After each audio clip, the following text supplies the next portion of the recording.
Assalamualaikum warahmatullahi wabarakatuh. Kenalkan nama saya Muhammad Fahri Hafizan dengan NRP 50172510084 dan eh, ini KTM saya. Jadi pada video kali ini saya akan menjelaskan tugas pertama yang tentang definisi mineral. Jadi eh, yang pertama-tama ada definisi mineral dan empat pilar karakteristik utama. Jadi secara geologis, mineral adalah senyawa atau zat padat yang terbentuk melalui proses geologi alami dan memiliki struktur kristal yang teratur serta komposisi kimia tertentu. Nah, berdasarkan definisi tersebut, suatu zat wajib memenuhi empat pilar utama berikut untuk dikategorikan sebagai mineral sejati. Nah, yang pertama ada naturally occurring, jadi terbentuk secara alami. Nah, zat tersebut harus terbentuk murni melalui proses ilmiah di bumi, jadi secara geologis, bukan dibuat atau direkayasa oleh manusia di laboratorium. Yang kedua ada inorganic solid substance, yaitu zat padat anorganik. Jadi mineral harus berbentuk padat pada suhu normal bumi dan bukan merupakan hasil langsung dari aktivitas makhluk hidup atau senyawa organik. Jadi dia tuh harus eh, apa ya zat padat yang anorganik, nggak boleh organik. Kalau udah organik udah bukan mineral berarti. Nah, yang ketiga ada having an orderly arrangement of atom, yaitu memiliki susunan atom yang teratur atau terstruktur. Jadi atom-atom yang ada di dalam mineral tersusun dalam pola geometris tiga dimensi yang repetitif dan teratur dalam membentuk struktur kristal. Yang keempat, ada having a consistent chemical composition that may vary within specific limits. Nah, itu adalah memiliki komposisi kimia yang konsisten dalam batas tertentu. Jadi, mineral memiliki rumus kimia yang pasti. Misalnya, kuarsa SiO2. Nah, namun komposisinya bisa sedikit bervariasi karena substitusi elemen tertentu dalam batas yang diizinkan oleh struktur kristalnya. Misalnya besi dan magnesium pada olivin. Nah, oke, lanjut ke pembahasan berikutnya tentang study case. Jadi di study case pertama eh, berlian buat apa ya? Berlian buatan manusia tuh kenapa nggak termasuk dalam mineral? Jadi berlian buatan manusia yang dibuat di lab gitu, secara struktur atom dan komposisi kimia identik dengan berlian alami yang eh, apa ya, terbentuk dari secara geologis lah gitu.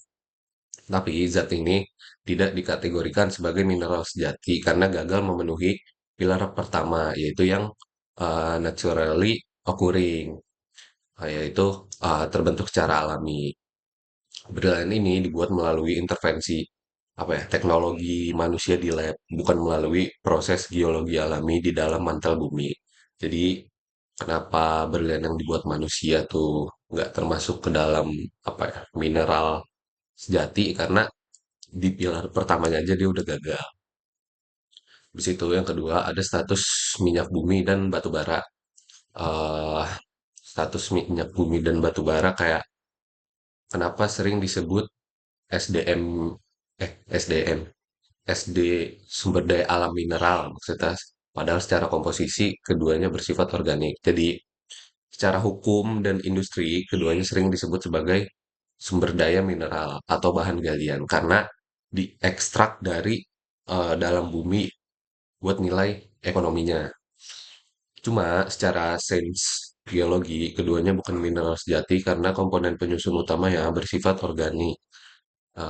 Itu tuh berasal dari sisa-sisa makhluk hidup yang membusuk. Nah, selain itu minyak bumi berbentuk cair. Jadi dia tuh gagal di pilar yang pilar yang kedua dan batu bara gagal di pilar yang keempat yaitu nggak mempunyai apa namanya? Sorry, yang ketiga si atomnya susunan atomnya nggak terstruktur.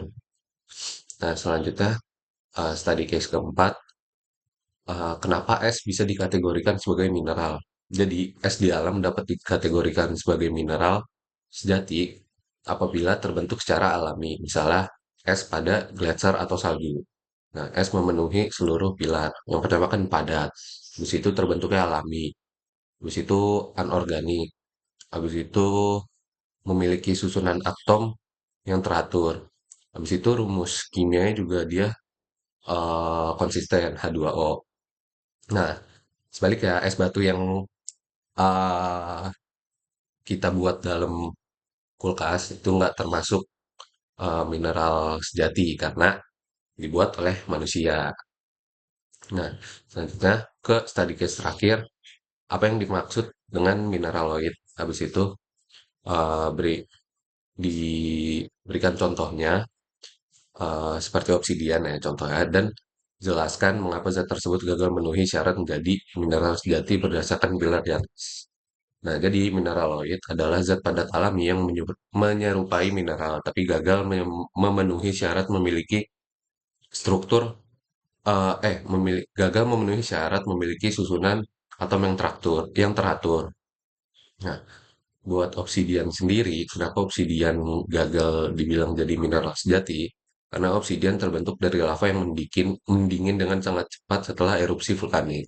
Karena proses pendinginan yang instan tersebut, atom-atom di dalamnya tidak sempat mengatur diri ke dalam kisi kristal yang teratur. Akibatnya, obsidian berstruktur amorf, jadi seperti kaca, dan gagal memenuhi pilar ketiga yang having an orderly arrangement of atom, yang memiliki susunan atom yang terstruktur. Jadi, itu buat tugas yang pertama. Sekian, wassalamualaikum warahmatullahi wabarakatuh.